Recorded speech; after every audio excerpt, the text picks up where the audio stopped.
Today is April 26th, 2024. My name is Blair Williams. I'm here with Denny Hamilton at the Cumberland County Historical Society. And hopefully, Denny, you're going to share some stories about North Newton Township with me today. Yes, I am. So we'll backtrack a little bit. And one of the questions I always tend to ask first is, do you know how your family first came to Cumberland County? My family was from Cumberland County, the Newburgh, Oakville area. In that general area, they were farmers. And when I was born, I was born November 5th, 1956. And I was born in Carlisle Hospital, and at that time, my family lived on a farm called the Ford Farm, which was near. Well, I think today it's Springville Road, and it was an old cold farm. And I don't know. Do you want me to just tell you the story? Yeah. Okay. I got to tell you one thing that really is something in my life. When I was 11 months old, my grandmother told me this story. My parents verified it. I got really sick and I had developed chronic bronchitis. And in 1956, medical technology wasn't what it is today. So my grandmother held me the whole way to the Carlisle Hospital. And she said my problem was I could breathe in, but I couldn't breathe out.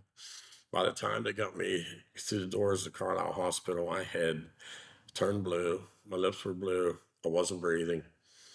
And the doctors took me immediately, and my grandmother sat down, and she was a holy lady. Her name was Ruth Hamilton. It was Harvey Hamilton Sr.'s, my dad's mother. And she prayed that day, and she told me that if this is going to cause brain damage or cause problems in the future for my grandson, please take him today. If you have a plan for his life, and he's going to do something that you have a plan for, save him. And they saved me. And they told me that from there on out that I would have chronic bronchitis issues every year, and I haven't. So with that being said, we left the Ford Farm, and after that we moved to a farm on which is now the Oakville Road. That the house and barn are separated by the Oakville Road, right? Just past going away from Oakville, just past the park and all that. That was the farm we moved on to. And I can remember as a kid, I would have been about 4 years old and my brother was born. And there was only two of us. His name's Stephen. And I was a real boy. I did things that, that boys do. And my dad at that time was farming, and he was driving school bus part-time, and my mother would go out and gather eggs and take care of the, chickens and feed us and this and that and the other. And I remember one day I got so angry because I wanted to go on the school bus route with my dad, because in those days you could ride along. And I wouldn't drink my white milk. I like chocolate. And so I got mad and I took a baseball bat and broke the window out of the door. And boy, did I get in trouble for that one. But at that time, my aunt and uncle bought the grocery store in Oakville. And that was John and Marjorie Myers, Marjorie was my mother's sister. My mother was Mary Lou Reese, and she was Margie Reese. There was a large Reese family that owned the Reese farm at the corner of Ridge Road and Oakville Road. The Bear farm was to the right coming out of Oakville, and the Reese farm was to the left. The next farm up the street was up the ridge was the Hamilton farm, my dad's farm. So my parents lived beside each other, basically, at that, growing up. And well, Margie didn't pan out too good. She didn't really like farming too well. I mean, running the store too well. It just wasn't her thing. And my mom thought, well, I think I would really love to have the store. So the Myers only had it like a year. And at that time, my grandfather, Frank Reese, and his wife, Anna, decided to retire from farming. And they bought a little house in Oakville. And then we did a whole big switcheroo with the family. Um, my grandparents retired from farming, moved into the house that they bought in Oakville. My Aunt Margie and Uncle John decided they didn't want the store, so my dad didn't want to farm. So my parents bought the store off my uncle and aunt, and my uncle and aunt went out and took over the farming where my grandparents retired.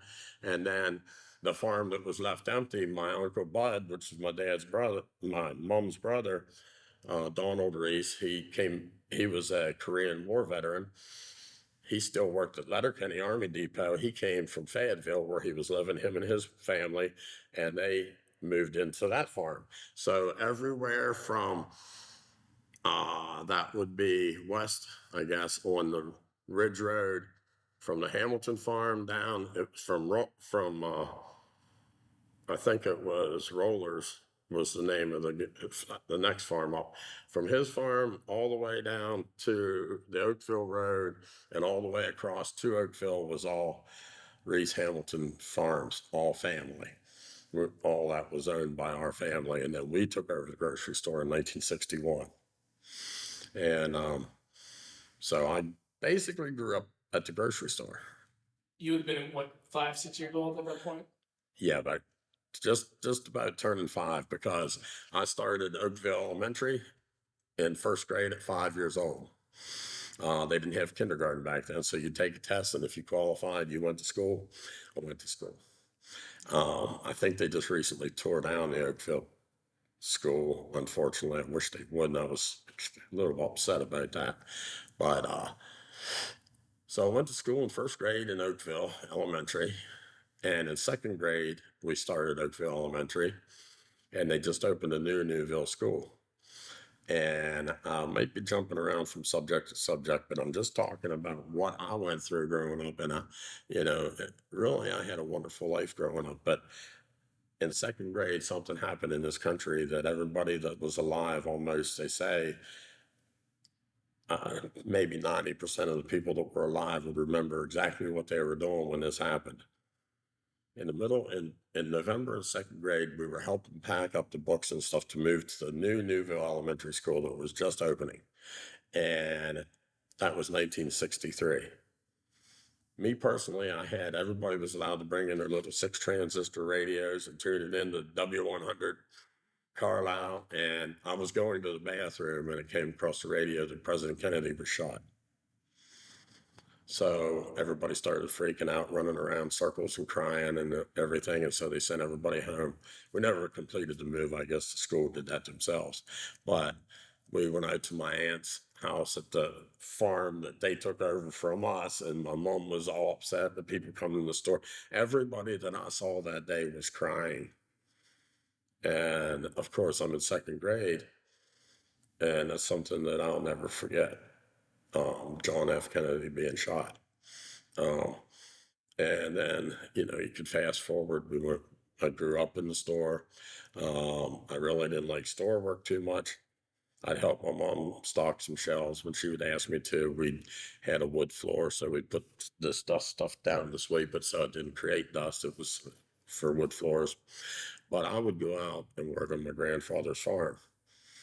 And if anybody knew what farming was like back then, I spent plenty of days picking rocks, going through the fields, picking rocks, stowing them on a wagon, hauling them to a break, which is a area where there's trees and bushes growing, and they pile rocks up, and we'd unload the rocks and go pick more. And then I probably at about 8 or 9 years old learned how to drive tractor. So then I was plowing fields and disking and doing all that kind of stuff, and I was earning money. I mean, I made a whole $20 to $30 a week. So I saved that up till I was able to buy my first car. And my dad, during this time frame, me growing up, he started a plumbing and heating business. My grandfather was his partner. He ran for township supervisor in Newton Township. He was elected. That was Harvey Jr. and Harvey Sr. with the plumbing and heating business. It was Hamilton's Plumbing and Heating. So they did a lot of heating systems, and my dad bought a backhoe. He probably did 90% of the conventional sewer systems in the whole township at that time frame. All the time while my mother ran the store and put like 90 hours a week in, but we never were open on a Sunday because we didn't believe in being open on Sunday. We went to Green Spring Brethren and Christ Church, and we were blessed to have very good pastors there, and I really was impressed in knowing that I was being taught well by a pastor evangelist named John Rosenberry. And during that time period, my mother was also Bible school teacher, a Sunday school teacher, and people would say, "Boy, you really got it made. You live in a grocery store. You could have candy all the time." But Mom would let us go back there and to the candy aisle, but I never took candy. I didn't really like candy too much. I got baseball cards. So I collected baseball cards, my brother and I, and we'd trade them with local kids and so forth. But growing up also, after my dad became township supervisor, at that time they were in a little building called the Red Shed. I don't know if the Historical Society has records of that or not, but it was located at the point of, I think now it's called, I don't know what that road's called coming into Oakville from, if you're coming from 533 and you bear off into Oakville and go straight as 533, at that point, there was a red building with door, that was called the Red Shed. That was the township building. And at some point they built a block front on it, and that was my dad's office. And so we spent a lot of time going to the Red Shed and helping Dad out. And in those days I was allowed, there was no restrictions on kids going with their parents. And I spent a lot of times going out to look at roads and watch what they were doing and learned from my dad. I stayed with him and learned mechanical things. I went and learned heating and helped him with plumbing and stuff like that. And my brother was a little different. He was more into playing and baseball and things like that. He's a great guy too. He lives in Carlisle area, and his name's Steve Hamilton. And but I spent a lot of time on the township. I would ride in the snow plows with my dad. I would ride in the road grader with the big V blade to plow our big snows. And then they got a payloader, and they would, on real big snows that the V blade couldn't get through, we'd push the snow out with the V blade. I mean, if we couldn't get through with the V blade, they got the payloader to dig out so they could get the V blade through. I have so much stuff that I want to say that I'm saying it so fast. We got time. Okay.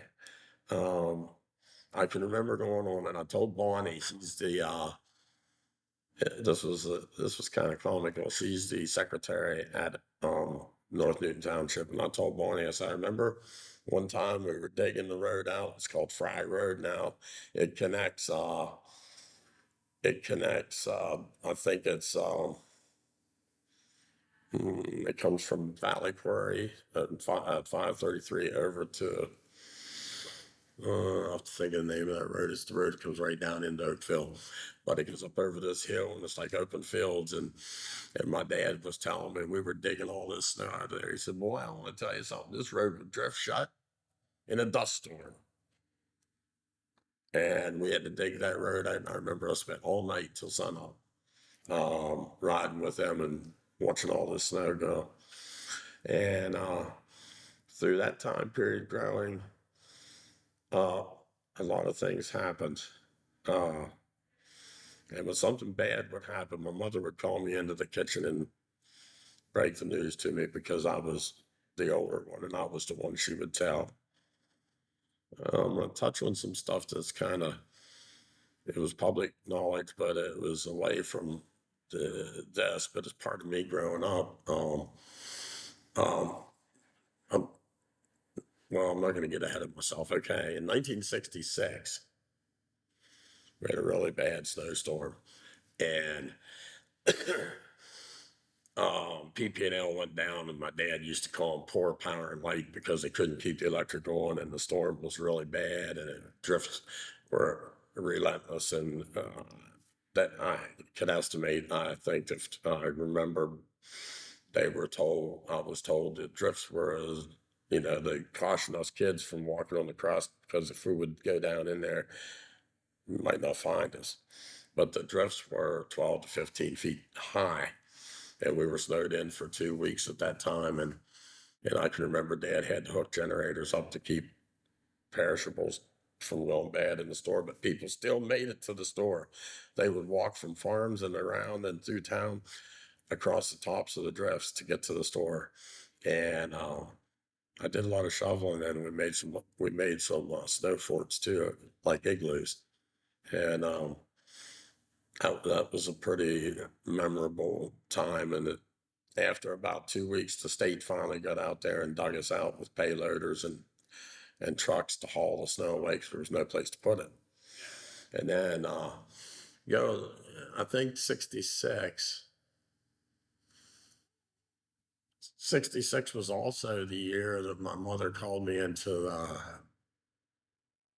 kitchen to tell me some bad news that my cousin, uh,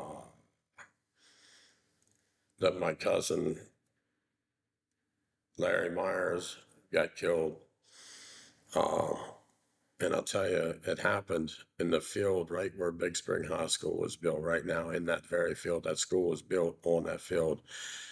He had some kind of seizure, and he went to jump off the tractor 3 days before his 21st birthday, and the tractor stopped on his head.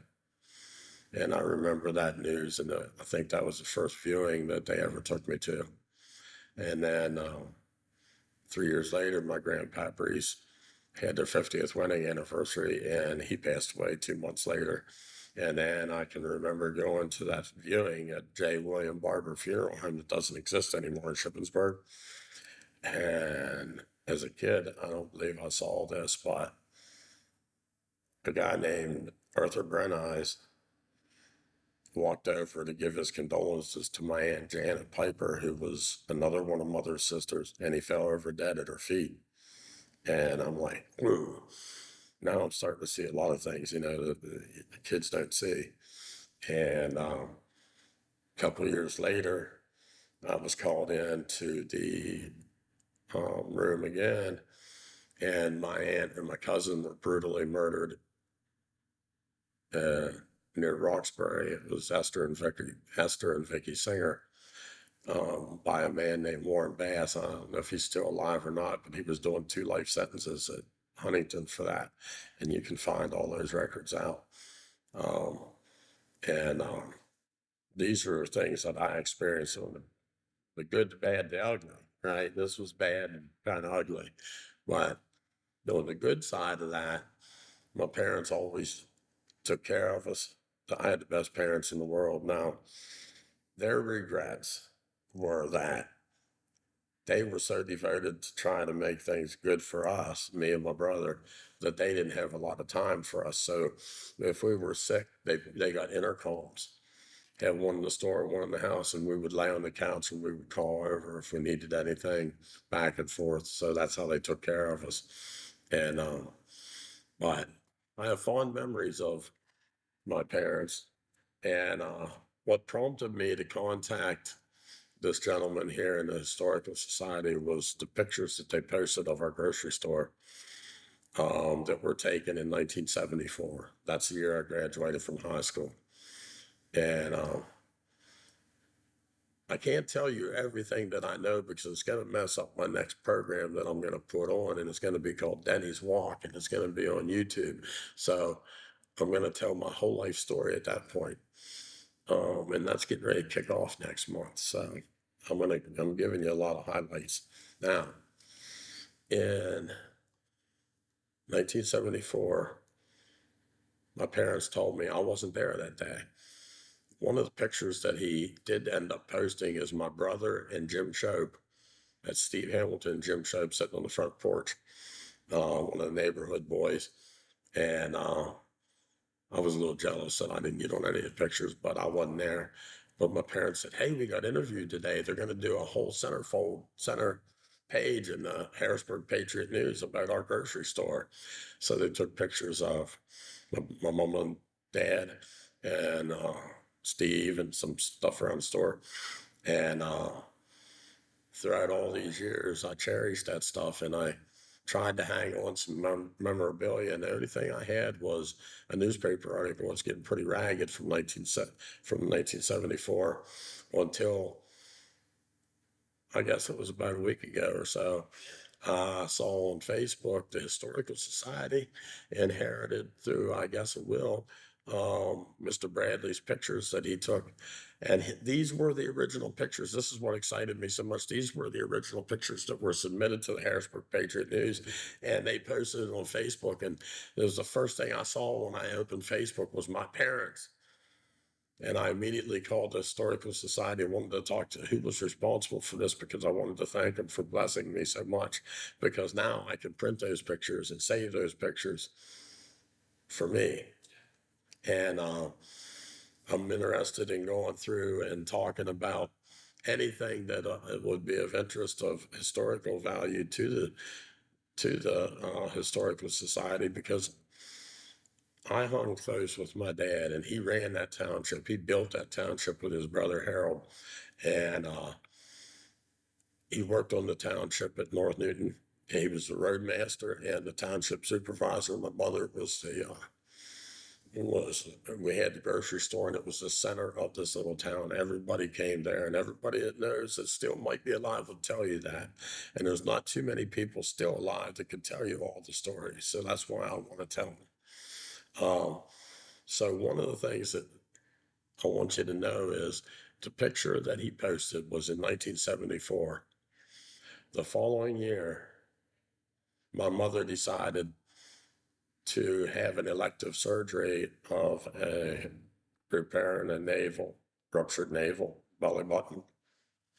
And she would have been 44 years old at that time. And Dad, we had gas pumps out front. My dad was filling the car up with gas. And he said, Dennis, go get your mother. We got to hurry. We got to get to the Carlisle Hospital. And she's fooling around, see what she's doing. I went into the store, and I'm yelling for her. She didn't answer. She's in the back of the store, around behind the meat case in her area. And sorry, I got to turn this off. Oh, that's my doctor. That's okay. I'll go back. I went back there and I said, Mom, are you tripping? What's going on?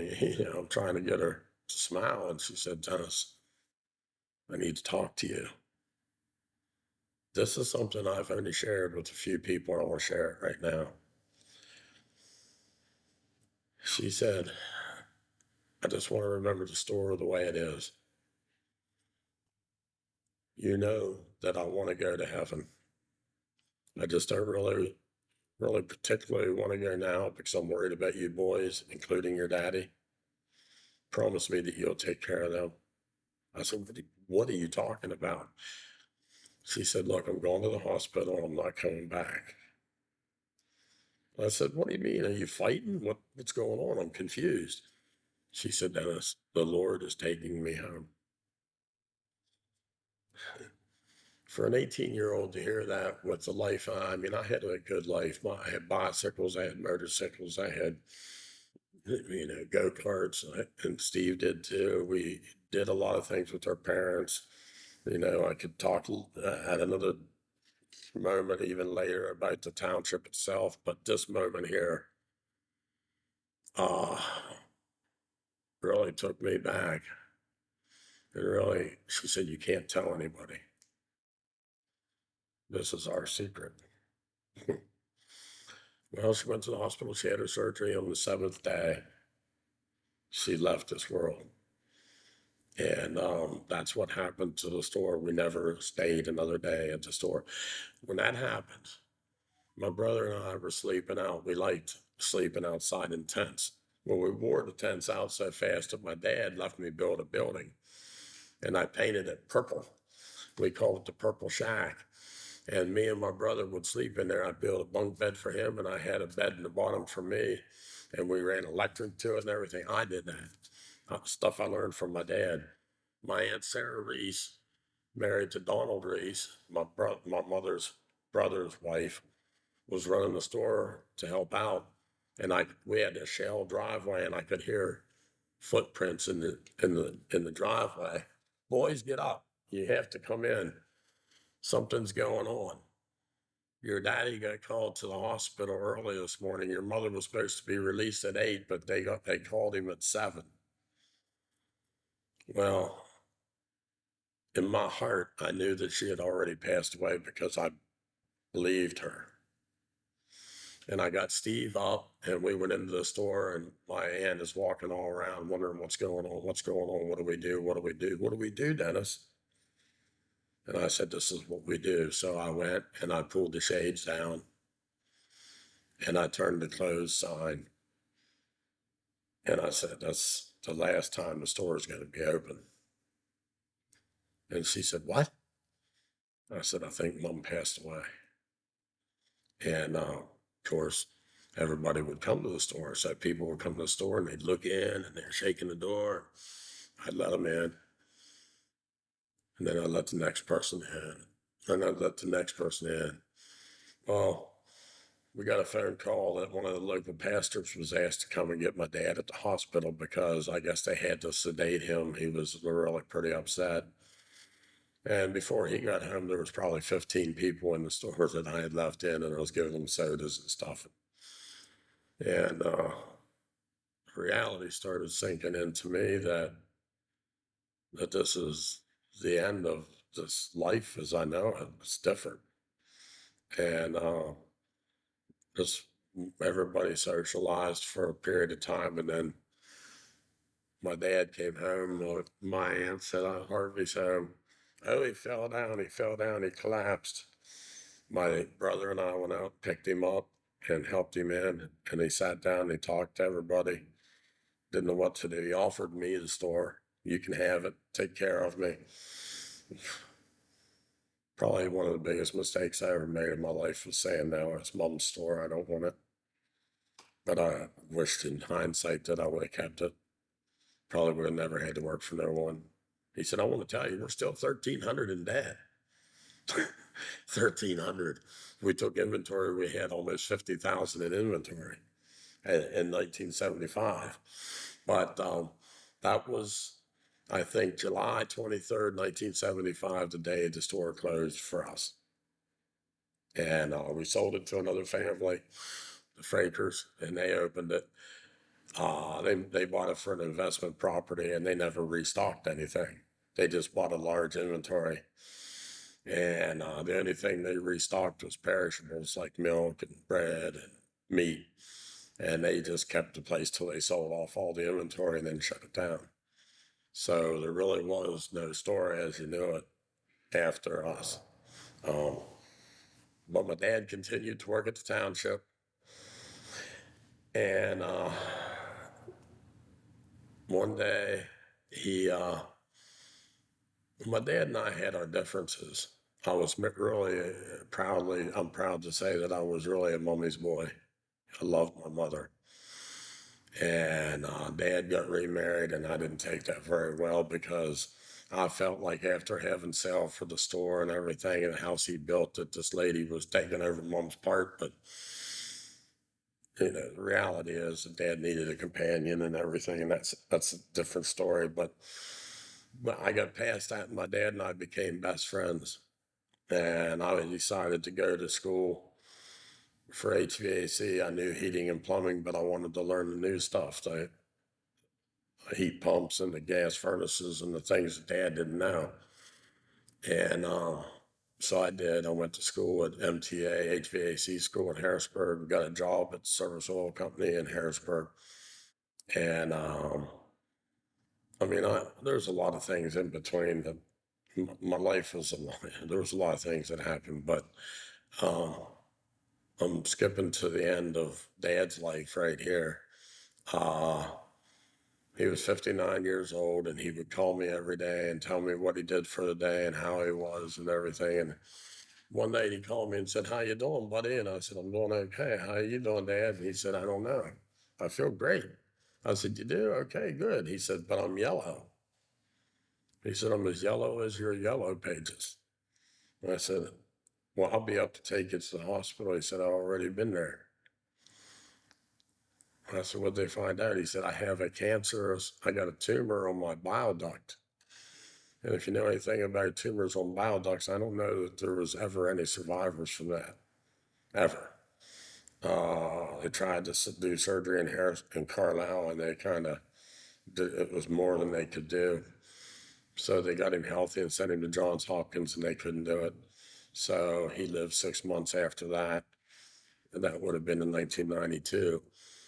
However, through that 6 months, he had pretty good quality of health, and he went to every township meeting till the very last township meeting that he could go to, and then he passed away.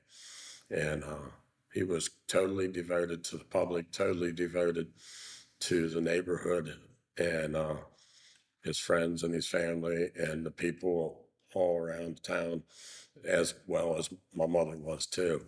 And after all that was done, I would go back once in a while to Oakville and visit people, and I'd say, "How is John doing down the road?" Or "How's Henry doing?" Or "How's so and so?" And people would tell me, they said, "It's a funny thing. After your mother was gone, nobody talked to each other. People don't even know what's going on next door." My mother was pretty much was like the nucleus of the town. In fact, this is kind of a joke. During when mother was alive and in the last couple of years, we actually had a Halloween parade. And there was only 6 streetlights in the town. So I used to tell people, you're from Oakville when you have to have a spotlight to see who's in the Halloween parade. But it was a fun time, and it was good times. We had horseshoe tournaments. We had the Roritan Club. I think it's the furthest north. It's a southern club, sort of like a Lions Club. And I think Oakville was the furthest north there ever was a Roritan Club. And I, at 18, was the president of the Roritan Club. And we had horseshoe tournaments in Edenville and further south. A lot of good things happened. Oh, and by the way, I want to mention that if anybody would ever wonder, I want to note that I think it's worthy of noting on public record that the land that the township offices are on, the park, the ball field, all that was donated to the township by my uncle, Donald Reese. And he don't seem to get any recognition for that at all, because when my aunt went to rent it, they told her a significant amount of money, and like they didn't know, and she said, you would think that they would let me use this building. Well, we gave them the land. So I think it's worthy of noting that that land was donated by Donald Reese to the township for the purposes of what they're using it for. So my family was very active in that community, in that area, and we knew everyone. I still today, and this amazes me. I guess it would be next year. My mother has been gone for 50 years. When I reposted the picture. I had 175 views and almost 100 comments within 12 hours of that post, which really touched my heart, because people today still remember my mother 50 years later. Well, I was going to comment that reading some of those posts that when you shared, people commenting how they would always go in to talk to your mother, and you mentioning her sort of being the glue for the community, and sort of being that meeting point and communicating with each other and all of that. And one of them that stands out to me was, I would always go in with a relative. He never bought anything, but you'd always want to talk to him with your mother. Mary Lou, yeah. Mary Lou was the glue.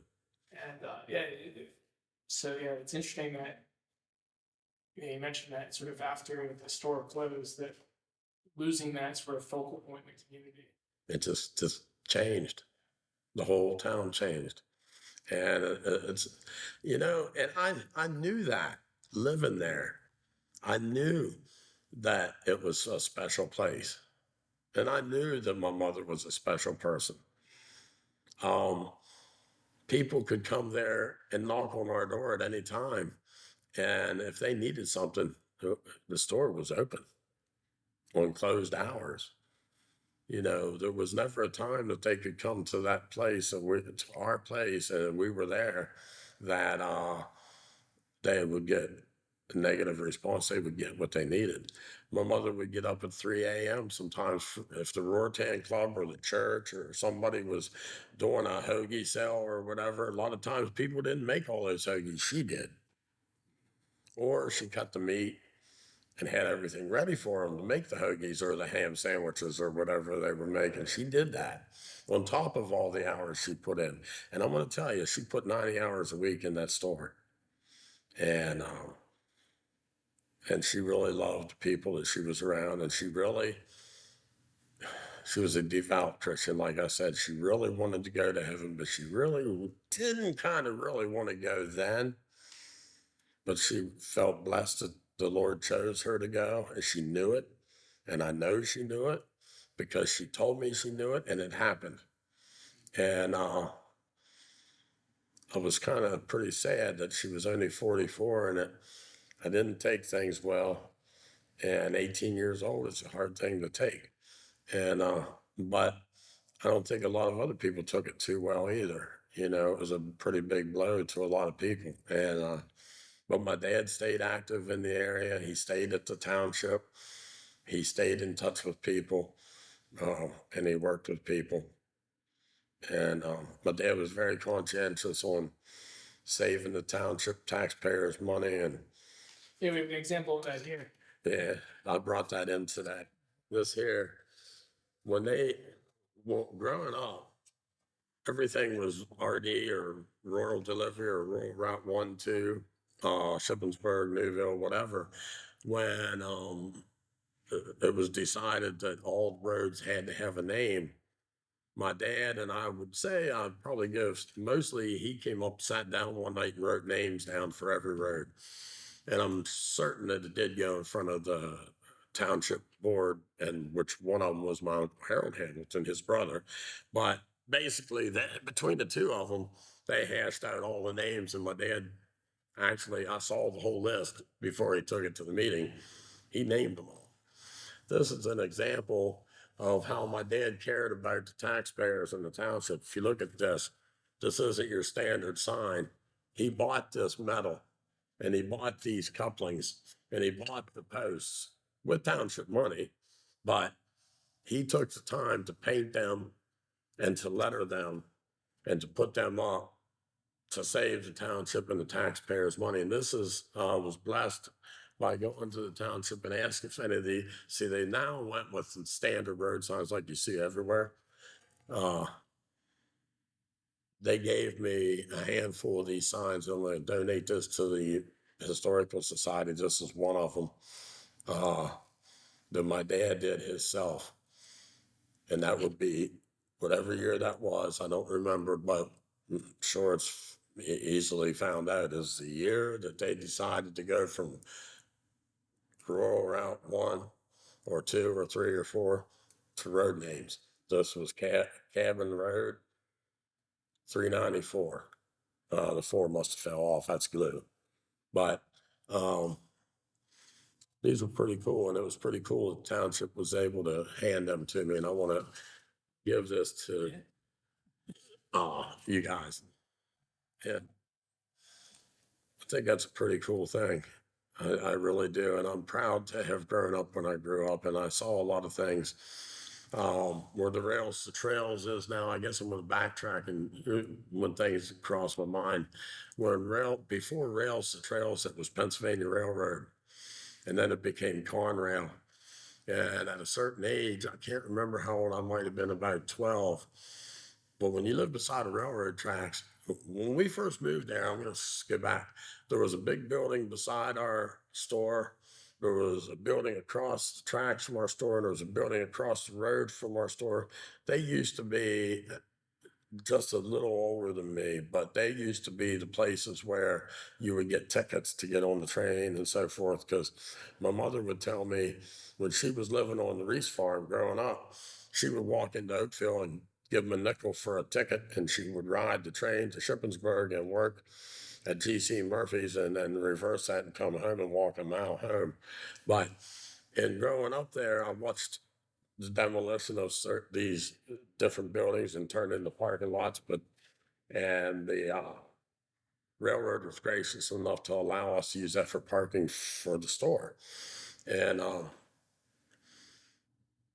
also during that time, the train, it changed over to Conrail. Pennsylvania Railroad went out of business and it became Conrail. And we had what they call a horse and buggy bell. All there was a bell and a pole that would ding, ding, ding, ding, ding. No crossing arms, no flashing lights. And when you lived beside the train track, like I did, you didn't really hear the train anymore. You kind of just didn't hear it. So one Sunday I was sitting there, and Dad would always take us for a ride after church to look at the roads and what they did for the week. And then we'd come home and we'd eat lunch at 2 o'clock or something like that. So, or maybe 1. And I'm sitting there and I said, "Did you hear that?" And my parents are like, "Hear what?" I said, "I think the train stopped." See, that was something different. So I ran out to the corner of the house, and our house is still right there where it was. It's the house next to Rails to Trails, the big white house. The store was somebody burned it down. So it's the house that has an 8-sided corner, like a funeral home has 8 windows in. It goes all the way up. Used to have a steeple on the top. Dad took it off. Anyway, I went out to those windows so I could see every direction. And I said, "Mom, Dad, Dean Bear's car got hit by the train." And I'll tell you what, it was a Chevy 2.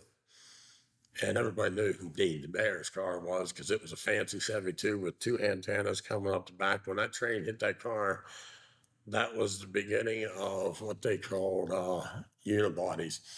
It sheared every bolt off the front underneath the windshield, and it spun around and sat down like it was at a junkyard. 3 of the people were thrown out of the car, and I ran outside and ran back inside because this guy showed up all bloody and he was screaming, and somebody else was running around screaming, and Linda Bear was laying down the tracks. The train caught her head and dragged her down the railroad tracks, and I witnessed that probably between 10 and 12 years old. So, yeah, I saw a lot of things as a kid. There was good and there was bad.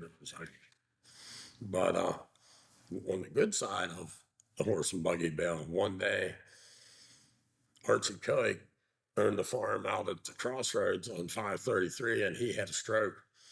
And I think it was me and Steve DeArmond, and the DeArmonds had farms outside of town. And they would come down and hang out with me. And we were sitting there one day, and old Archie pulls up, and he's up on the tracks, and we could hear the bell ringing, ding, ding, ding, ding. I said, "Archie better move his car, man. There's a train coming." And that bell would actually start ringing pretty far ahead of time.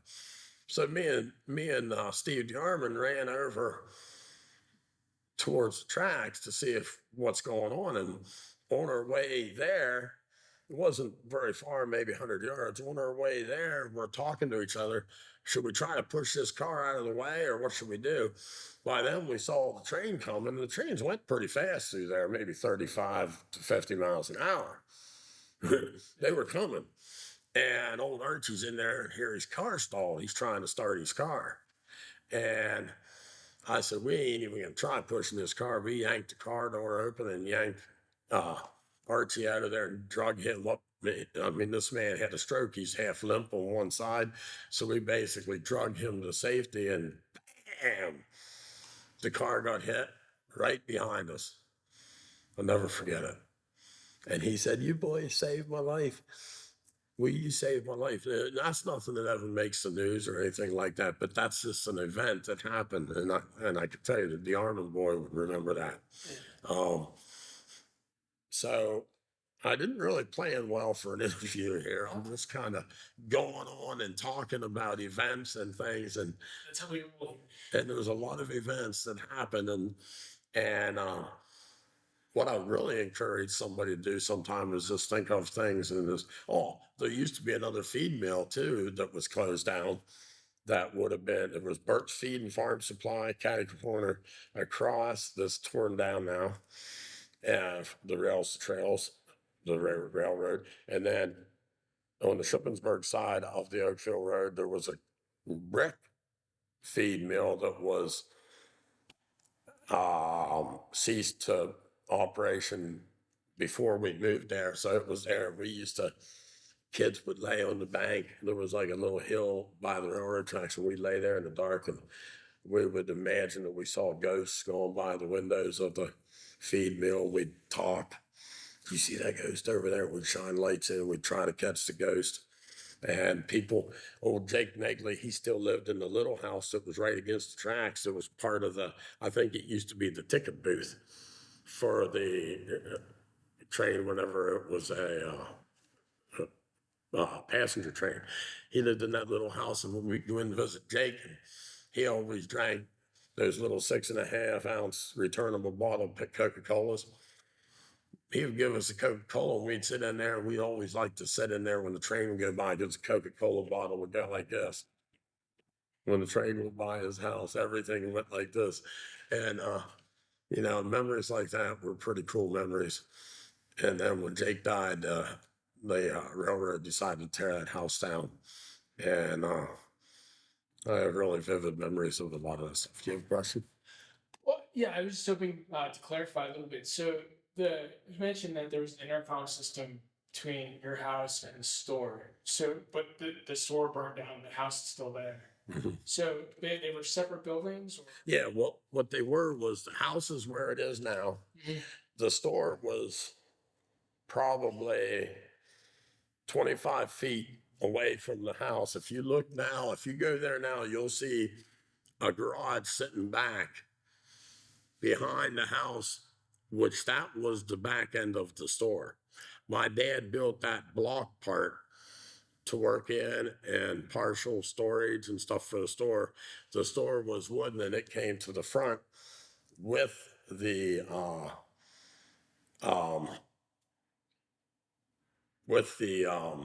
front of the house, and then there was 2 gas pumps there.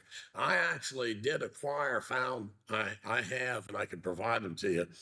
I found pictures of the store 2 years before we bought it. Pretty good pictures. Yeah. And it's real accurate, but the signage and the pumps were different when we took over.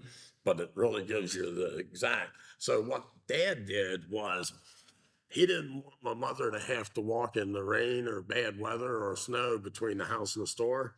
So he built a walkway between the house and the store with a roof over it and doorways into it and out of it, and the garage out back to pull in, so we could pull in, get out, get into the walkway, go into the house or the store, all on the roof, which was in the rear door of the store, which was adjacent to the rear door of the house. So that was enclosed like a walkway, like they do at hospitals and stuff, you know. So he did that. But after Frakers sold the place, they sold it to Donald Cale. And during Donald Cale's ownership of the property, he did nothing with the store. He rented the house, and somehow the store burnt down. Nobody knows it. They never figured out if it was accidental, set on fire. They don't know. But it didn't damage the house at all. But then the store was gone.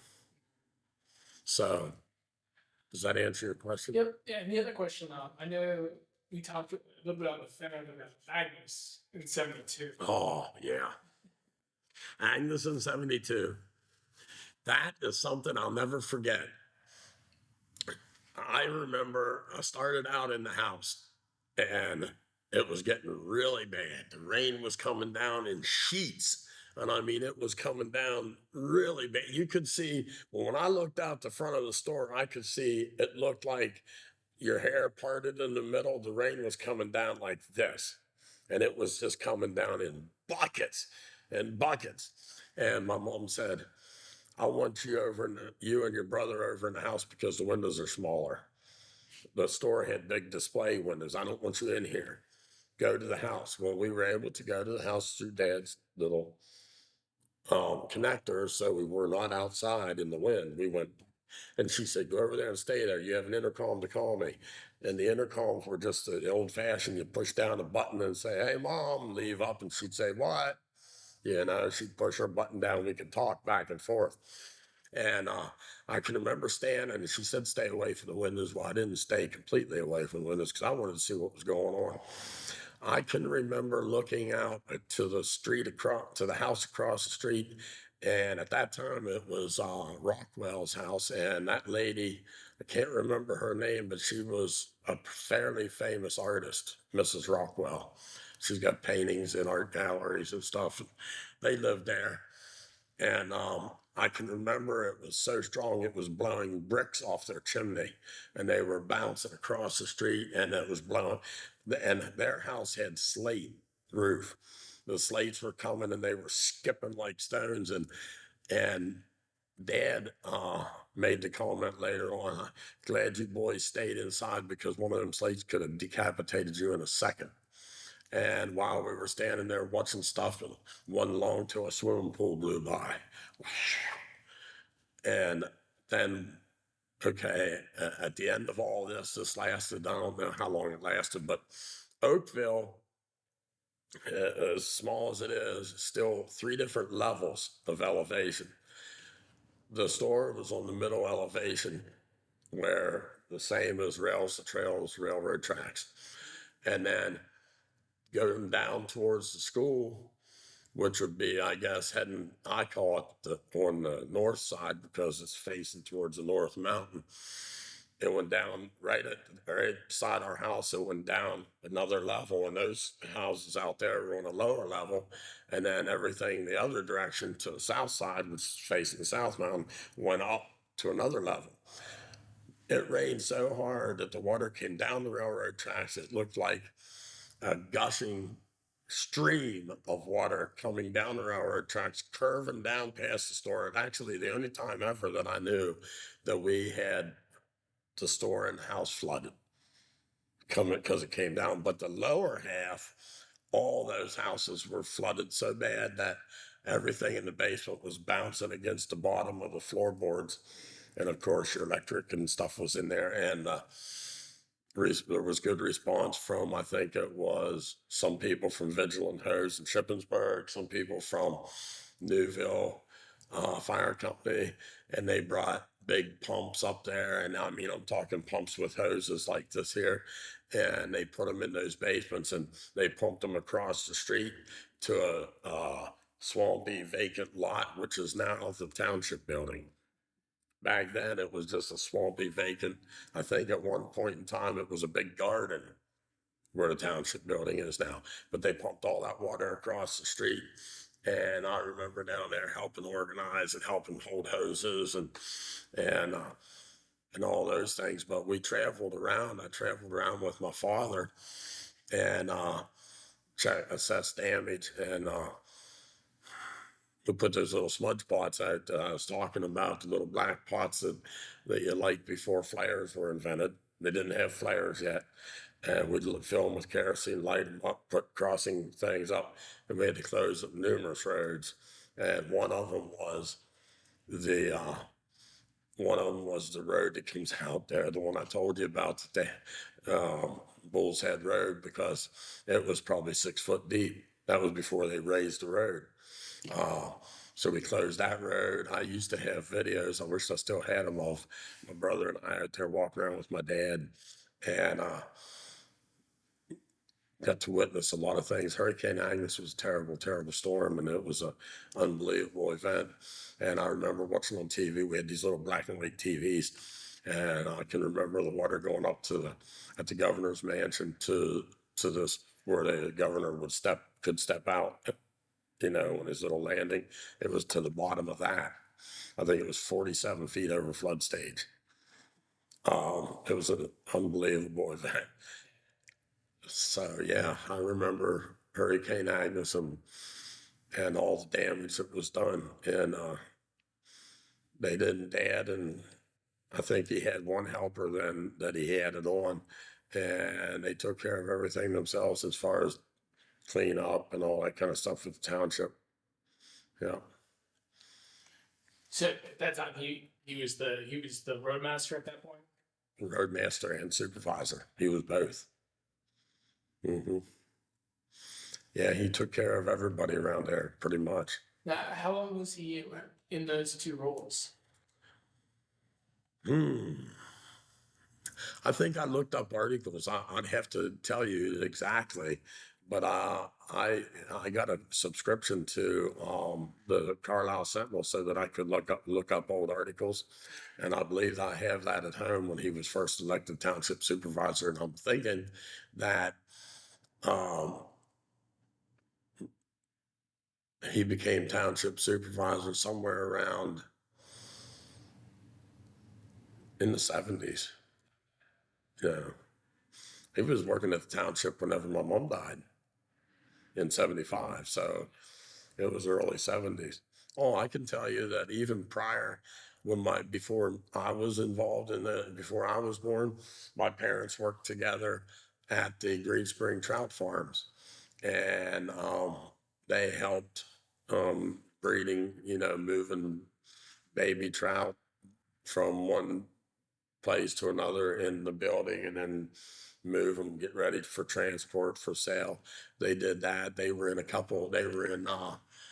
I used to have them. I don't have them no more. I don't know if I can get them, but they were featured in a farm guide magazine.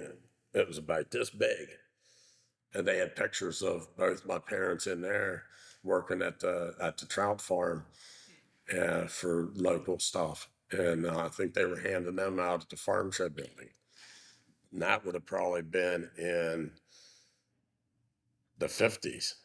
My parents were married 5 years before they had me in 56. So you're talking probably 53. I used to have that and I lost. See, it's hard to hang on to things sometimes for that many years, and it's one of those things that slipped away. But I do have did you see the picture somebody posted on that post underneath your stuff you posted? They posted a picture of a thermometer. Yeah, with church in the background. Yeah. And I think that was the last thing they got before me and my brother protested. And they said, what are you going to protest about? I said, well, it's called, this gentleman here didn't know, but it was called Hamilton's Grocery. It wasn't a general store. It was a general store, but we called it Hamilton's Grocery. And then it was always in parentheses, Harvey and Mary Lou. I think that was the last thing before my brother and I protested. We wanted it to say Harvey, Mary Lou, and Sons.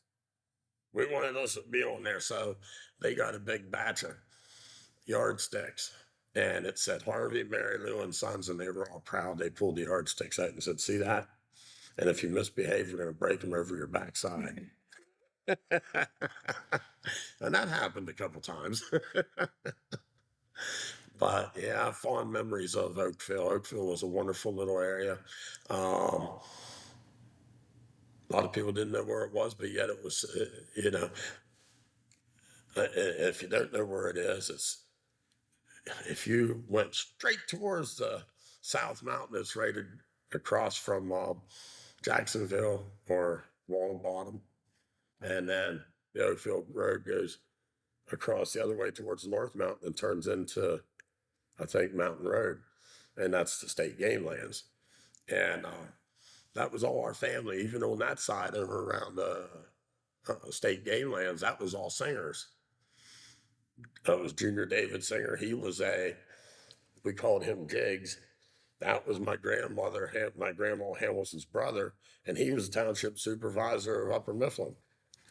So the meadow in between there was where we had the singer reunion. So I was related to all the singers, and and the Reeses, and then of course I was a Hamilton because my dad, and then I was related to Pipers and Myerses and other because of all the females on the Reese side, had different last names.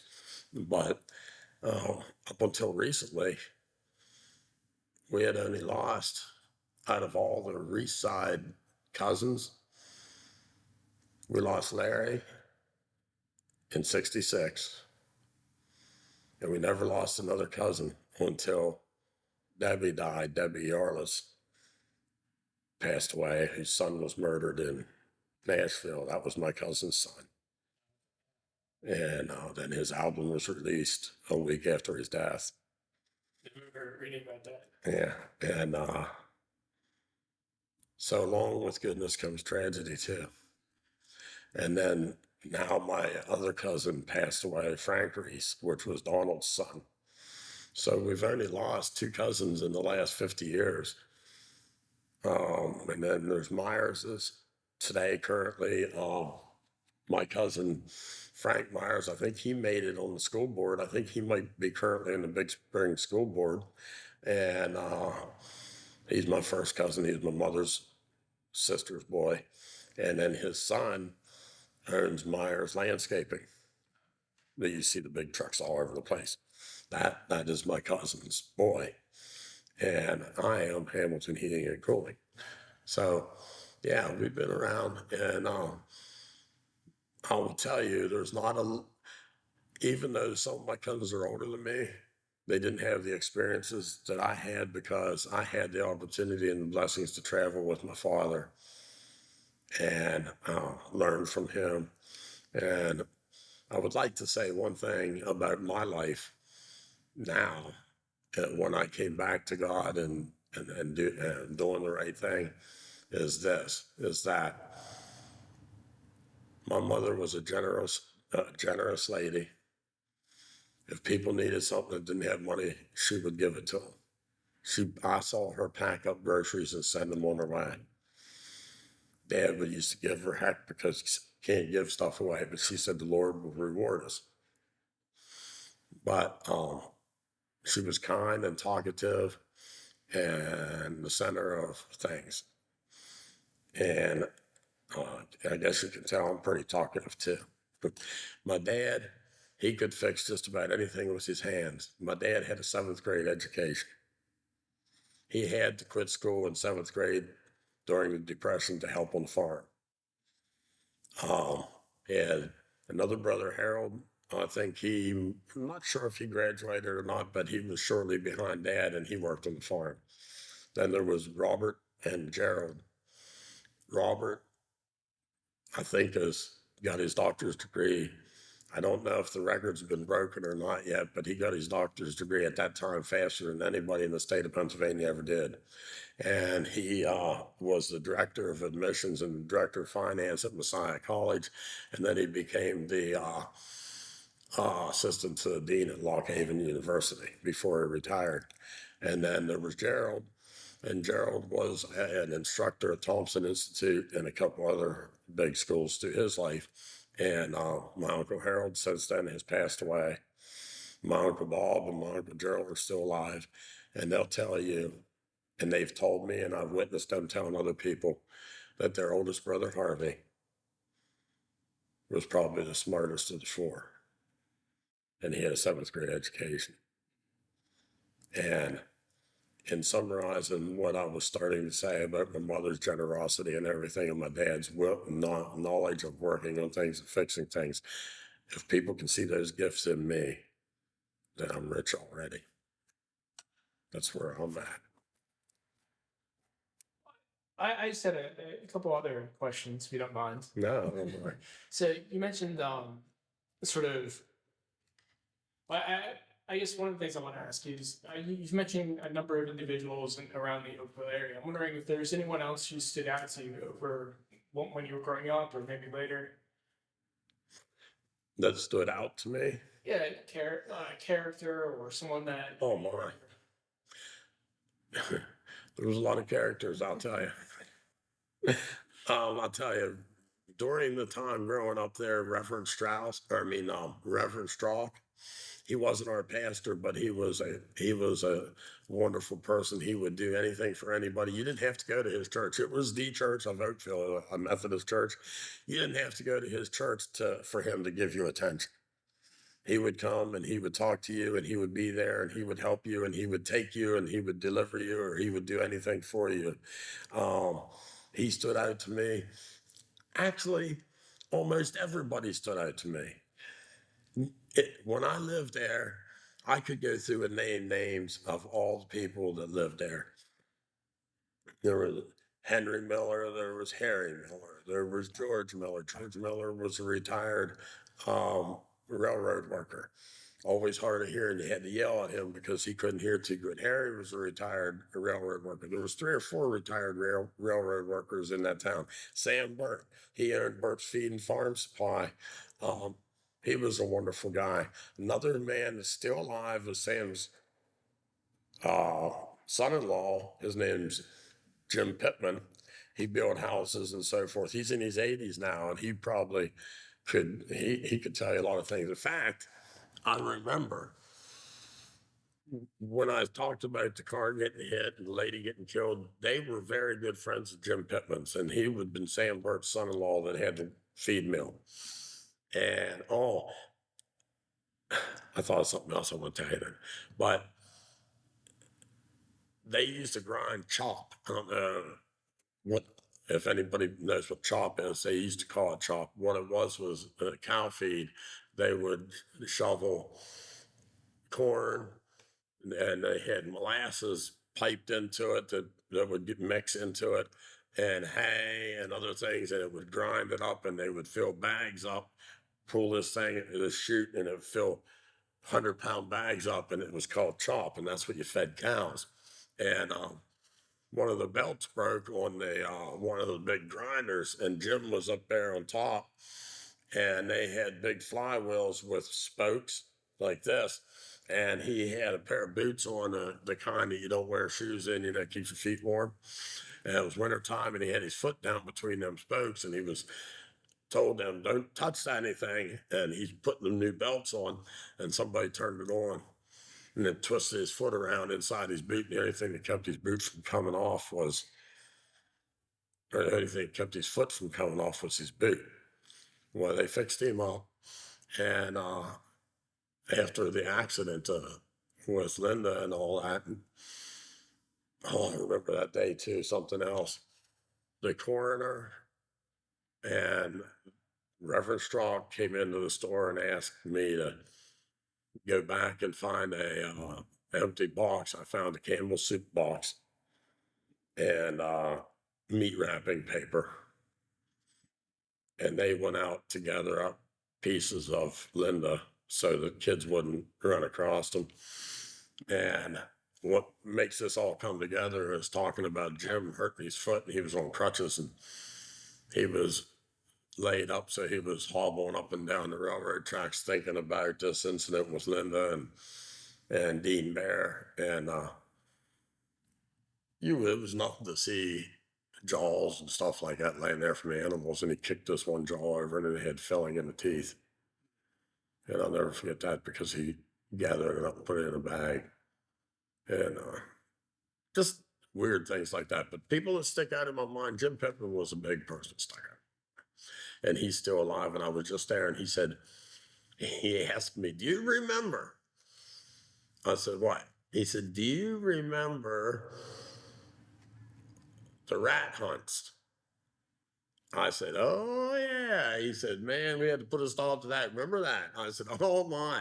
Well, this big feed mill had molasses pipes running underneath it to go to these big apparatuses to make chop.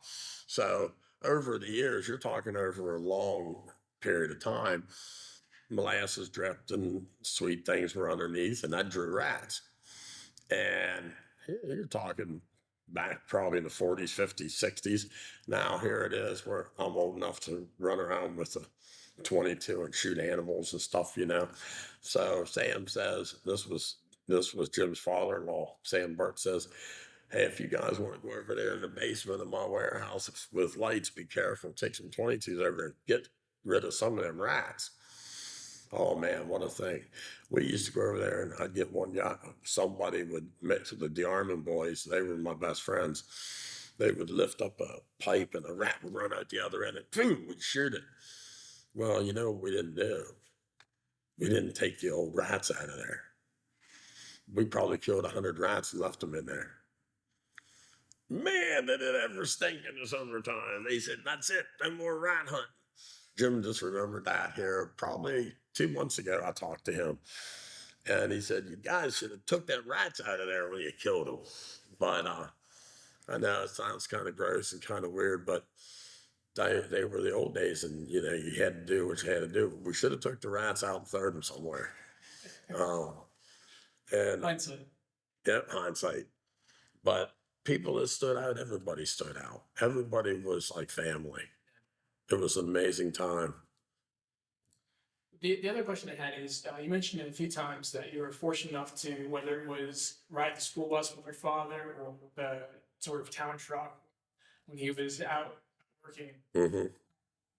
Just wondering, if he would share stories with you or, some of the things that you remember working with him or that he would tell you. Oh, he would tell me stories, but I witnessed a lot of the stuff. Yeah. And then you know something else I was able to do that don't happen anymore. Sam Burt left me go with them when they would get so much grain when it was season for farmers to gather all the grain and stuff. They would fill these big trucks up, and Jim Pittman left me ride with him down to Roston Perina in Camp Hill, and this was really a cool event because they do this at night after they were done filling all the trucks up. I would ride along down. I'd pack a lunchbox with some hot chocolate, sandwich, so I was ready for the night. I'd be all dressed up, and they'd let you stay in the truck then, and they would pull up when it was time to unload, and they didn't have dump beds on the trucks. They'd raise the whole truck up like this, straight up in the air, and all the grain would come out, and you'd be sitting in there looking out, yeah, and I was able to experience those events too. That was pretty cool. Nowadays, you wouldn't probably be allowed to be in a truck. That one, in fact, I can remember when they started seat belts. They didn't even have seat belts in a lot of things back when I was a kid. And man, hey, I want to tell you, I lived through riding on the back of tractors, riding on the back of pickup trucks, riding without helmets, riding without seat belts. All those things that we have today, I lived through it. What other questions come to your mind? No, Am I answering the questions right? no, there are no right answers. So, Well, that was mainly what I had, just in terms of. I remember Yeah. going out all night long on snowplow events. I really loved it when I got to ride in the road grader, because the road grader was big and it was 6-wheel drive and it had the hugest big V blade. And when he would get that thing going, the snow would fly. And I'm a kid, I'm in there, yeah, hanging on, and he said I was a pain in the neck because I always wanted to stop and drink hot chocolate. So I learned not to, take my breaks when he took his breaks. My dad would run all night long and open the roads for people. And he knew what roads were important to open, because he knew what roads had farms that had to get rid of their milk. And he would go to those places first to get them open so the trucks could get in to get milk, because milk stays too long and goes bad. Farmers lose money. So he was always conscientious about those kind of things too. And I remember that. But I remember so much. I got so much to. Yeah, no, so my father is an old school road foreman too, and I didn't have experiences spending all night with him, but yeah, some of my fondest memories are, going trees down middle of the night, Middle of the night, chop it up, carry, help drag stuff, hold the light. exactly, yeah, or just he was same thing. He was always obsessed with, we gotta go see if this road is what this road is doing. whether it's safe, whether you can get through it, yeah, or whatever. Just driving around, checking the road conditions and all of that. Mhm. It was really cool, and I remember. Listen to this too. I remember one of my dad's enemies was, and Dad had no enemies except one, and it was Cumberland County landfill was his only real enemy. They He didn't agree with what they did. They picked the spot where the landfill is today was a big V in the ground. And they could foresee that it would hold a lot of junk and it would take a lot of time to fill up. So they put it on a 20-year plan when they opened it up. But what Dad argued about was, why would you put it on a stream? You're going to put junk on the stream. So they put a piece of plastic in there, pipe, for the water to go through and said it won't get contaminated. Well, the 20-year plan went on, and my aunt, well, actually, it was my dad's cousin, Kay Hamilton, married to Bill Rotz. So it was Bill and Kay Rotz were the first two people to run the Cumberland County landfill. There was no safeties, no nothing on any of the, no precautionary measures for any toxics or anything like that. And they both died at a young age of cancer. And I will inform you right now that there are people that are looking into this that I don't know the exact numbers. And I know there's probably more cancer now than there was then. But I'll tell you this, in a certain area downstream of a landfill, when it first was built, about 1% of people's cause of death was attributed to cancer. Now it's over 90%. And the government says it has nothing to do with the landfill. And there's a lot of people question that because that's quite the change from 1% to 90%. And the landfill has since gone through the 20-year phase to the 40-year phase, the 50-year phase, and now it's a mountain. And stuff's brought in from New York City, Philadelphia, Harrisburg, York, all over. It's not our junk, it's everybody's junk brought here. And what I don't understand is, I don't know if you can look it up. A few years back, or it might have been 10 years, I say a few, it might have been 10 or 15 now, but Pennsylvania, PP&L tried to strike a deal with the government. They have vents along the top of some of the finished off spots of the landfill to vent the gases off because there's a lot of gas coming from. They wanted to capture that gas and make free energy on I think it was like $100 million project, and the federal government turned them down. They talk about saving the ozone and doing all this good stuff, but yet they turn them down when they have a good plan. To me, that sounded like a good plan. And so they gave up. But why I say that was one of my dad's enemies is because he was always hard on them because they always stretched half the landfill sat in North Newton Township and half of it sat in I think it was not Upper Frankfurt, the next township, whichever it was. Anyway, so half of it was on his township and the other township. But Keysman Road ran behind it, and another Vaughn Road ran up through there, and I think it was Vaughn Road. I'm going to talk about something that I'm going to mention a word that it might not be familiar to you or whatever. You know what a dry run is? You know what a run is? A run is a small stream. A dry run is a spot that is there permanently and only ever has water in when the water table's real high or you get a lot of rain. Sure. So there was a dry run where they were spreading out to, and Dad said, what are you going to do, cover up another stream? I mean, he had meetings about this. He had the solicitors send letters to him, and they got mad at him, and they paved the road that went across the little bridge over the dry run. And Dad got a call that these guys wanted him to come out and look at something. near a landfill because they were mad at him over raising legitimate issues. And don't you know that my dad did not fight with them, and he did it, but he had a good point. Here's how petty they were. They did this paved road over this bridge, and there's briar bushes all around to get down to this dry run. And they got my dad out there and said, he took the township truck out, had tools and stuff on it.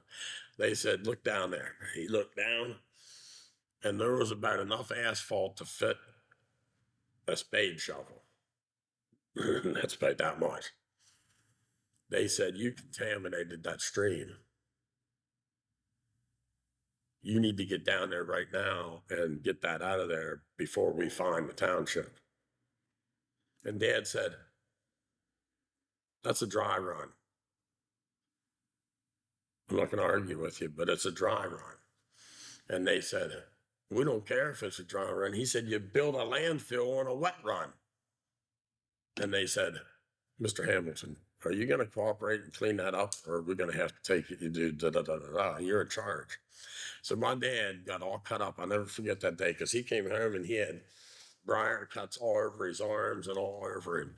He climbed down through there and he took that out of there. But he left them with one point that makes a lot of sense to me. If it rains tomorrow, where's the water going to run to off the road we just paved? Straight down in that dry run. Is that called contamination? But yet you're going to make me get all cut up to get a little scoop of asphalt that's going to contaminate a run that has no water in. I'll never forget that. But, he didn't fight, but he just put his point out there. But he did it. That's just one of the memories I have of a story that he told me. He said, that's how ridiculous the government is. The government, and you know what else my dad fought against forever and ever? Till the day he died in 1992, they never had zoning. He believed that what you own, you own. Now, he didn't agree with, doing stupid things, and, he agreed with in fact, my grandfather was one of the people who ran perk tests, and my dad dug the holes so that you would get an adequate sewer system so you didn't contaminate wells. He believed in all that. And he did, and they also believed in not having too many unregistered cars, or you had to buy a junkyard license and you'd be cleaned up and all that. That was one thing. But if you own acres of land, that's your land. He fought zoning forever. He fought government control because he believed if you own your land, it's your land. You're already paying taxes on the land that you already paid taxes on to buy. You paid taxes to buy, you pay taxes to keep it, then you pay taxes when you die to get rid of it. Somebody else pays taxes. So everything's taxed 3 or 4 times. And he said, if nobody should have any right to tell you what you can do with your land. If you want to farm it, if you want to build on it, whatever you want to do to it, but just keep it nice. So that's just one of the things Dad stood against. I don't think there was one zoning ever. I know there wasn't until my Uncle Harold took over. And then they kind of pushed him in the corner, and Harold wasn't like my dad. Harold was more of a compromising individual. My dad was more of a stand your ground individual. And they tell me today when I go up there, like when I got the signs and when I talked to the township supervisors, I saw 3 of them sitting there talking to Bonnie in the office. And I said, what do you guys do? And they said, we're supervisors. I said, what are you sitting in here talking to the secretary for? And they said, well, just because. I said, don't you have any work to do? And they're like, what? Like, what's work? I said, let me tell you something. You know who I am. I'm Denny Hamilton. I'm Harvey Hamilton's son. I'll tell you what my dad would tell you. If you don't have some work to do, go home. My dad and his brother and one helper at the most built this township by themselves. And here we got, how many supervisors do you got now? Oh, we got 5 or 6. How many of them work? Well, not really any of them. None. I said, boy, times have changed, haven't they? My dad built this township to what it is. He straightened the roads out. He laid the roads out. You know, they were horse and buggy trails when he took over. When he died, there was only 7/10 of a mile that wasn't paved. You know, he was a busy man. He stayed busy. He did backhoe work. He did, proud to say he's my dad. He was my dad. I love my dad and my mom. And it left a mark on lots of people. And that picture, when you shared that picture, it brought me to tears just to think back. And they were such wonderful times. The last question I always ask is there anything else you'd like to share or talk about? But No. we can find out more with the Denny walks. Denny's walk, it's gonna come, and I'll make sure that it's known. It's gonna be posted all over Facebook, and maybe I'll have to let Sentinel know or talk to you. Definitely. But I want to tell a whole story of my life, which will be my goal in doing this. My goal in doing this is to talk about how a person can start out. You know, when everybody starts out, we all start out the same. We're born. And we get to a certain age, and God gives us the free will to choose to do what we want to do in life. I had a lot of influences that maybe affected my choices, and my choices weren't so good. And I'm not happy about it. I'm not bragging about it, but I don't hide any of it. And I think the first thing to do to make yourself a better person is own the things that you did wrong. So I'm going to, in this walk, talk about things I did wrong, and I'm going to own those things, and I'm going to talk about how I grew from those things and how I've affected people's lives. And I want to hopefully get to a point where it will touch people's lives and be a good influence on them. And I want to share one thing. This is something I do want to share. Talking to a man from T-Mobile the other night on the telephone. I'm getting the T-Mobile internet. This is not an advertisement. They're not paying me, but it's going to save me, go from $129 with Comcast to $50 locked in, right? And it's just as good of internet. But I was talking to this young man, and he was in Las Vegas, and just through conversation, and I do talk, but just through my kindness and my conversation with him and the responses that I gave him, he said he felt something from me, that I was different than most people he talks to. Most people are angry when they call phone companies. And he felt good about it. I said, well, I'm a Christian, and I believe that I should treat people good. And I don't know what really I said. I can't tell you what all I said, but he said this to me. Have I answered all your concerns, and did I do everything that you asked me to do? And I said, yes, sir, you have, and you were wonderful. And this is the part that really gets me. He said, just talking to you, Denny, has been a blessing. And he said, it has given me a whole different view on my life. He said, will you pray with me? And I did.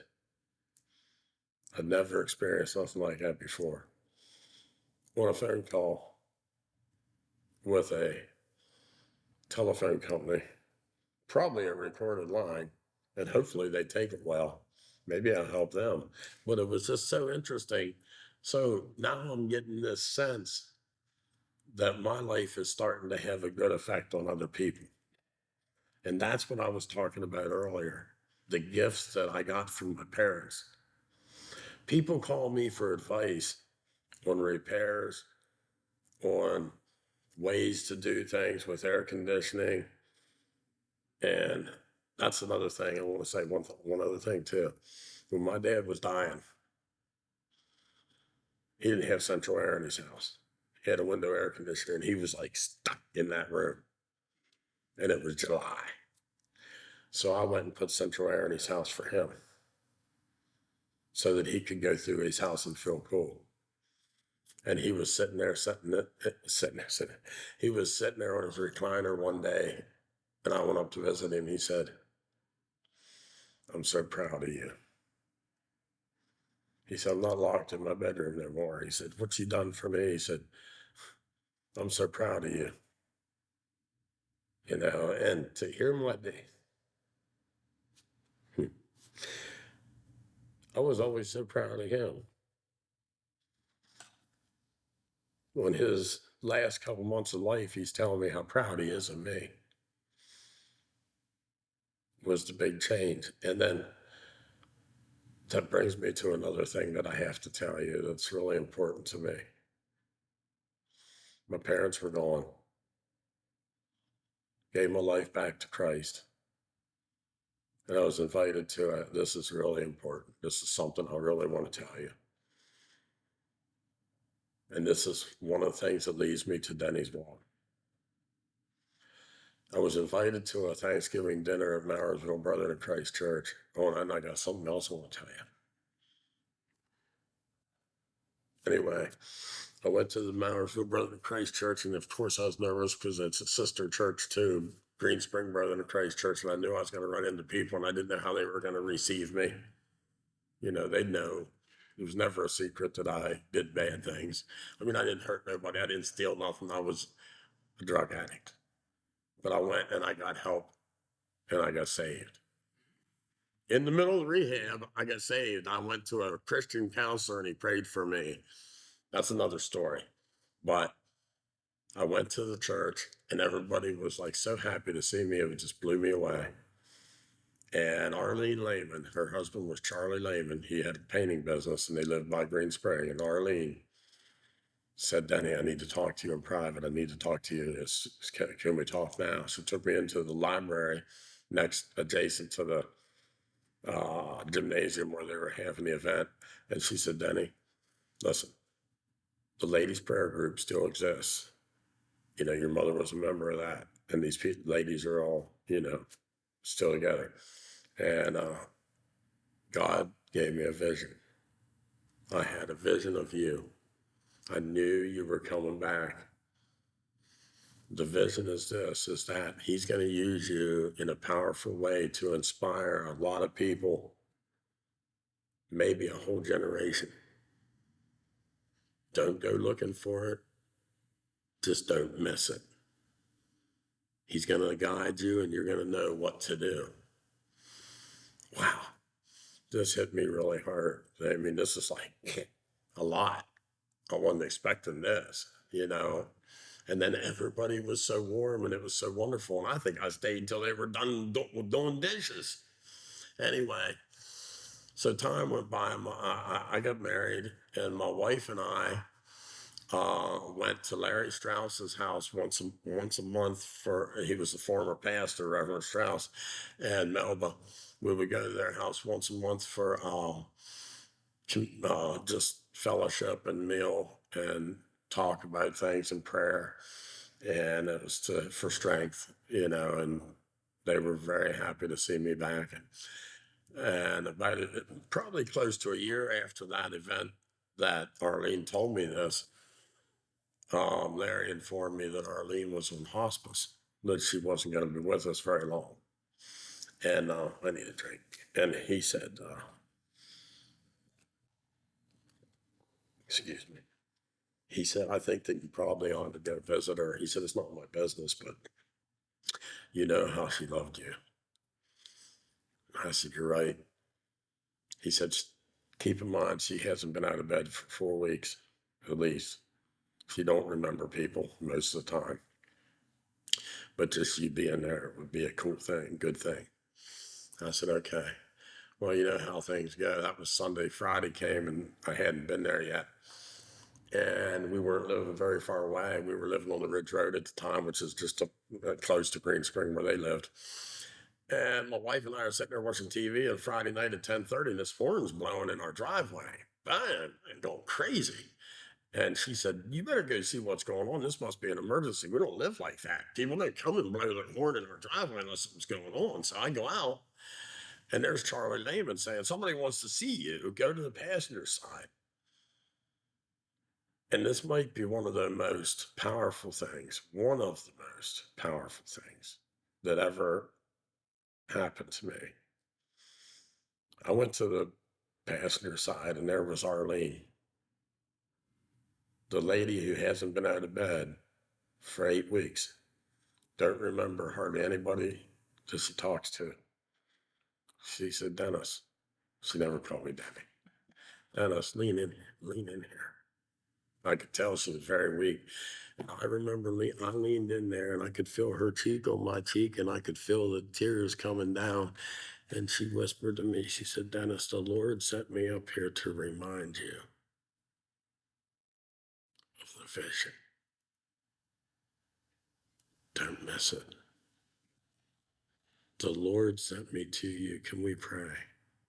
She prayed for me and she said, "I'm tired. I love you." I said, "I love you too." And she went home. She died a few days later.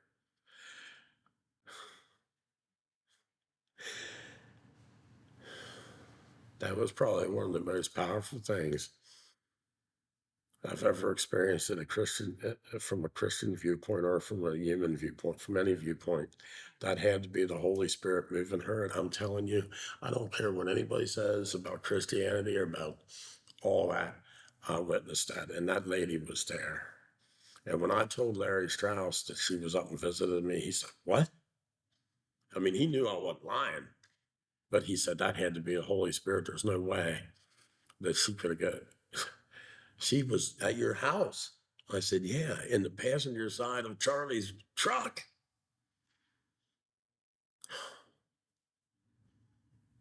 And then challenges come my way because I start trying to, God has been putting people, just like right now. This is a God thing right here. I think that you and I were put together by a higher power. We didn't just happen to run across each other. I believe, this is my belief. I believe that I'm put here to talk to you or whoever I'm talking to by a higher power. I didn't meet you by accident. God made this happen. That's my belief. And here's what this has been happening to me on a weekly basis, where people, not this kind of situation, but where people need someone to talk to, where people cry, where people have concerns, and they get something out of what I have to say. And I don't feel like I'm really contributing as much as what they feel. But I think God speaks through me in some way, and this is what's been happening. But when I say it got tough, because the devil really fires darts at you, and I was diagnosed with a brain uh, blood flow problem and a possible brain tumor a couple of years after Arlene passed away. And I'm self-employed. I had to get somebody to drive me, and I had to go to work, and I couldn't hardly work, and it was getting worse and worse. They were running tests, and this is probably, I'll end with this here. Just I have many, many things I could go in and tell you that's happened to me, because it's all going to be covered under Denny's law. But here, this is something. I have all the paperwork to back it up. I even have a picture of my brain that you can put in a DVD player and watch it. I was dealing with Sullenberger's, what are they? They're called, what's brain people called? They're not neurological now. Yeah. Is it neurological services? Something like that. Anyway, brain people. They're located right across the highway from the Chambersburg Hospital. And here's how it went. I talked to him on this Wednesday. I'm scheduled the following Tuesday to go to a new state-of-the-art facility in Gettysburg to have special scans ran on my brain. By Wednesday, my doctor will have those scans on his computer. By Thursday, my blood work will all be completed and be done, and by Friday, a procedure will start. I said, what do you mean a procedure? He said, it could be, depending on what we find, anything from medicine to surgery, whether it be blood flow or tumor. Okay. Now, this is Wednesday, and that's next week. Sunday came, and we're going to Mountersville Church at that time. Sunday came, and my wife says, we hadn't went to church for a couple of weeks because I didn't feel good. Sunday came, and my wife said, are we going to church? I said, no, honey, I don't feel too good. And I prayed, and I was laying there, and I was thinking, I said, yeah, we're going to church. About a half hour later. And she said, now's a fine time to tell me. I don't got time to get ready for church now. You only got 15 minutes to get there. I said, that's fine. I'll drive. I'll go myself. She said, you haven't driven for 2 months. I said, oh, I'll take back roads. And I went. Something told me I had to go to church that day. I went to church, and Pastor Dave was in rare form that day. The average is about 200 people in the church every week. And he said, oh man, between 120 and 200. Anyway, he said, he was talking about for years and years and years, 16% of people between the ages of 18 and 32 or 34 leave church, leave Christianity, they never come back. That's been a standard, 16%. And he was preaching on the fact that now it is 35%. And he asked everybody in the church, he said, how many people were in that age group? So a third of the people in the church stood up, were in that age group, and they've made their mind up there, and they're playing, and they're really probably going to stay there. He said, so we're above average. And I could tell he was emotional when church started, because Pastor Dave is the type of guy, when he starts, he has 1 hour, and 1 hour he's done. It all works out. Today, he wasn't so concerned. He had his handkerchief out, and he was wiping tears from the beginning. He said, I'm going to do something in faith that I've never done before. And he quoted, and I'm good with a lot of Bible verses, but I can't tell you where this one's at. But in the Bible, it says that if 2 or more people gather in my name, the Holy Spirit will be there, and your prayers will be answered. I don't know exactly what verse that is, but it's there. Trust me. And he said that's what he's going to stand on today. So will all you young people come to the front and turn around? They all went to the front of the church and turned around. He said, today we have people in our church that have marital problems, financial problems, health problems. He listed all the problems you could possibly have, and I know there's people in those categories. Please come forward. Let us pray for you. Let these young people pray for you. The Holy Spirit will be in Mountersville today. I'm going to stand on that verse, and they will be here. The Holy Spirit will be here. I just got up and wandered up there. I just realized that that's why I went to church. I went up there, and I knelt down, and it felt like they were just touching me all over. And I could hear all these prayers being whispered, being whispered, being whispered. And this went on for a while. And I heard Don Pottinger at the top of his lungs saying, the Holy Spirit is in Mountersville Church today, working in the church today, yelling. And when it was all over, I stood up, and everything was bright. And it was the first time I stood up in 2 or 3 months that I wasn't lightheaded. I said, I'm healed. I feel like I'm healed. And everybody there was experiencing things that my wife wasn't experiencing because she wasn't there. So I go home and I said, I'm healed. And she's like, yeah, okay. You're still going to the doctors. You might be healed, but you're going to the doctor. I said, okay. So I went through all that stuff I told you.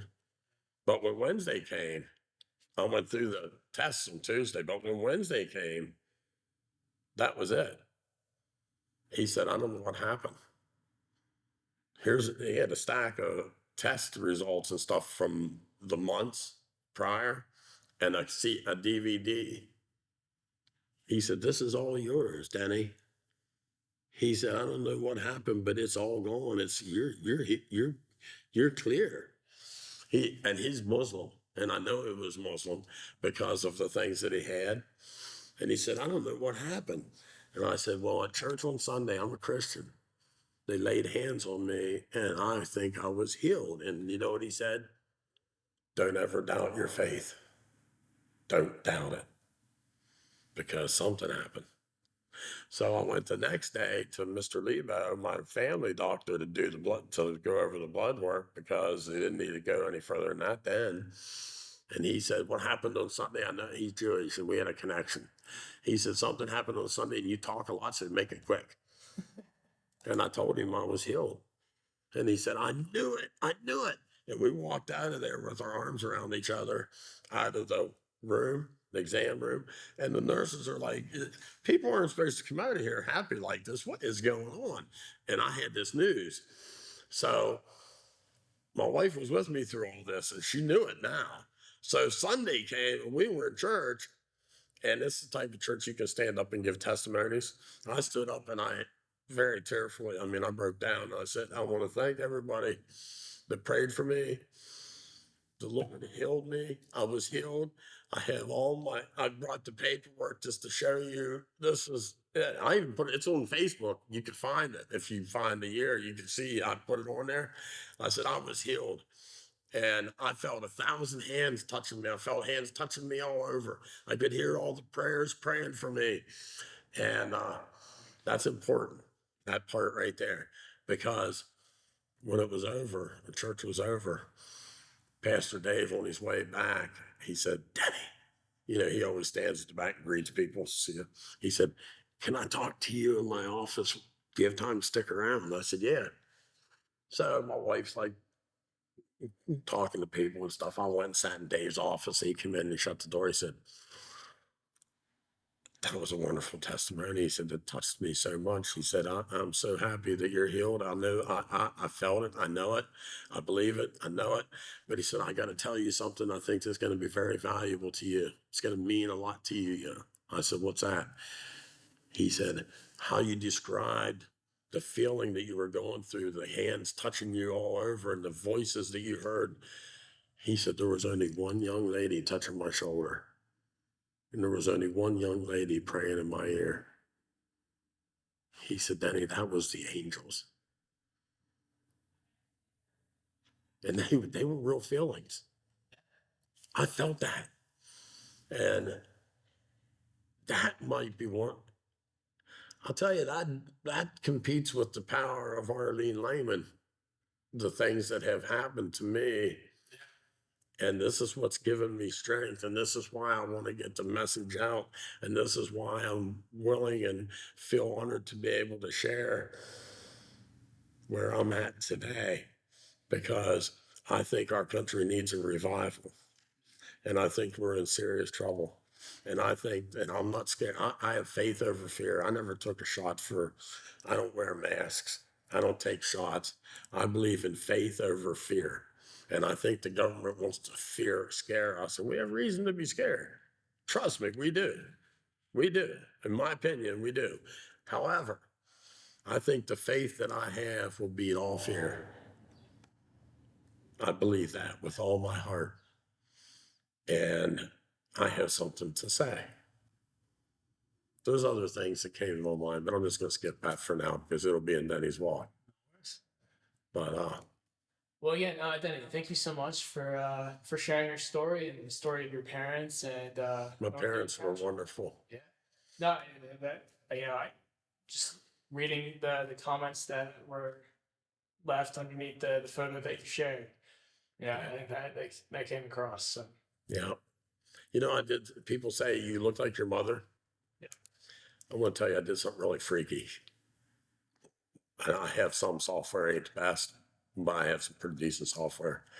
I took my mother's graduation picture and my graduation picture with no whiskers, and I cut her face out and cut my face out and sat it in there.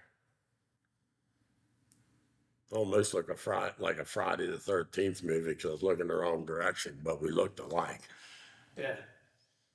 I just did it for an experiment to see how much we looked alike, and we do look alike. I just have whiskers. But my mother was wonderful. Yeah. I lost her at 18, but I still miss her, and I still love her. And what amazes me is